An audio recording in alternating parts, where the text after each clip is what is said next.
ജർമ്മനിയിലെ ഹാനോവറിൽ മുസ്ലിം യുവതിയെ കുത്തിക്കൊലപ്പെടുത്തി. അൾജീരിയൻ വംശജയായ റഹ്മ അയാദാണ് കൊല്ലപ്പെട്ടത്. അയൽവാസിയായ ജർമ്മൻ പൗരനാണ് നഴ്സിംഗ് വിദ്യാർത്ഥിയായ റഹ്മ അയാദിനെ ക്രൂരമായി കൊലപ്പെടുത്തിയത്.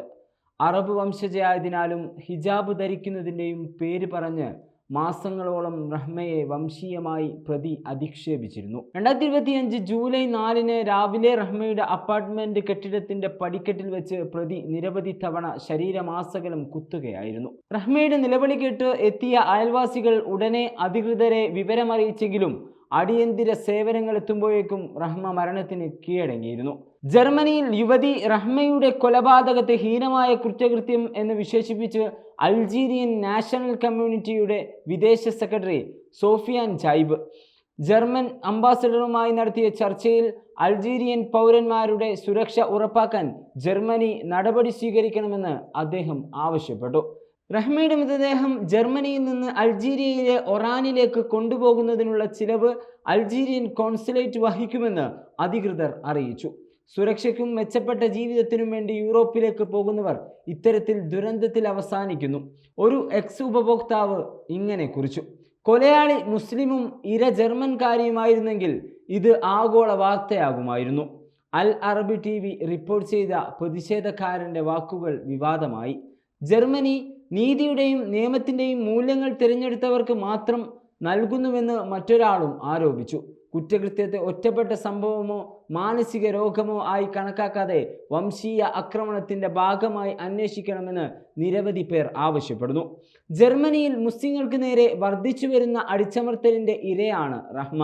റഹ്മയുടെ കുടുംബം വംശീയ പരാമർശങ്ങളെയും പീഡനങ്ങളെയും കുറിച്ച് പോലീസിന് നേരത്തെ പരാതി നൽകിയിരുന്നെങ്കിലും യാതൊരു നടപടിയും സ്വീകരിക്കപ്പെട്ടിട്ടില്ല. ജർമ്മനിയിലെ മുസ്ലിം സമൂഹവും കുടുംബവും ഈ കൊലപാതകത്തെ വംശീയമായി പ്രേരിതമായ വിദ്വേഷ കുറ്റകൃത്യമായി അംഗീകരിച്ച് കേസെടുക്കണമെന്നും ആവശ്യപ്പെടുന്നു. നാസി കാലഘട്ടത്തിൽ ജൂതന്മാർ അനുഭവിച്ച പീഡനങ്ങളോട് സമാനതകൾ പ്രകടിപ്പിക്കുന്നതാണ് ജർമ്മനിയിലെ മുസ്ലിങ്ങൾക്ക് നേരെയുള്ള വംശീയ ആക്രമണങ്ങൾ. ക്ലൈൻ നെറ്റ്വർക്കിൻ്റെ 2024 റിപ്പോർട്ട് അനുസരിച്ച് 2023 മുസ്ലിം വിരുദ്ധ സംഭവങ്ങൾ 1926 ഉയർന്നിരുന്നു. 2022 അപേക്ഷിച്ച് 114% വർധനവ് ഇതിൽ ഉണ്ടായിട്ടുണ്ട്. ഇതിൽ 178 ശാരീരിക ഉപദ്രവ കേസുകളും 4 കൊലപാതക ശ്രമങ്ങളും 5 തീവെപ്പ് കേസുകളും ഉൾപ്പെടുന്നു.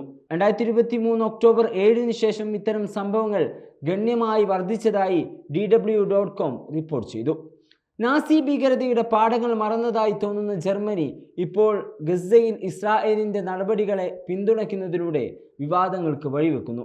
2024 നവംബറിലെ അൽ ജസീറ റിപ്പോർട്ടുകൾ പ്രകാരം ഗസയിലെ വംശഹത്യക്ക് ജർമ്മനി ധനസഹായം നൽകുന്നുവെന്ന ആരോപണം ശക്തമാണ്. വംശഹത്യയിൽ പ്രതിഷേധിച്ച ജർമ്മൻ ഇസ്രായേലി മനഃശാസ്ത്രജ്ഞ ഐറിസ് ഹെഫെറ്റ്സിൻ്റെ അറസ്റ്റ് ജർമ്മനിയുടെ വിയോജിപ്പുകളെ അടിച്ചമർത്തുന്ന നിലപാടിനെ വിമർശനത്തിന് വിധേയമാക്കിയിട്ടുണ്ട്. റഹ്മായത്തിൻ്റെ കൊലപാതകം ഒരു ഒറ്റപ്പെട്ട സംഭവമല്ല, മറിച്ച് ജർമ്മനിയിലെ മുസ്ലിം വിരുദ്ധ വിദ്വേഷത്തിൻ്റെ വർദ്ധിച്ചു വരുന്ന പ്രവണതയുടെ ഒരു ഭാഗം മാത്രമാണ്. ഇസ്ലാമോഫോബിയയെ നേരിടാൻ ശക്തമായ നിയമനിർവഹണം, മാധ്യമ ഉത്തരവാദിത്തം, വിദേശ നയത്തിൻ്റെ പുനർമൂല്യനിർണ്ണയം എന്നിവ അടിയന്തരമായി ആവശ്യമാണ്. മുസ്ലിം സമൂഹത്തിന് സുരക്ഷ ഉറപ്പാക്കാനും ചരിത്രത്തിൻ്റെ ഇരുണ്ട അധ്യായങ്ങൾ ആവർത്തിക്കപ്പെടാതിരിക്കാനും ജർമ്മനി ഇപ്പോൾ പ്രവർത്തിക്കേണ്ടതുണ്ട്. നാസി ഭീകരതയുടെ പാഠങ്ങൾ നാം മറക്കരുത്. വിദ്വേഷം വളർത്തുന്ന മണ്ണിൽ നിന്ന് നീതിയുടെ പൂക്കൾ വിരിയട്ടെ.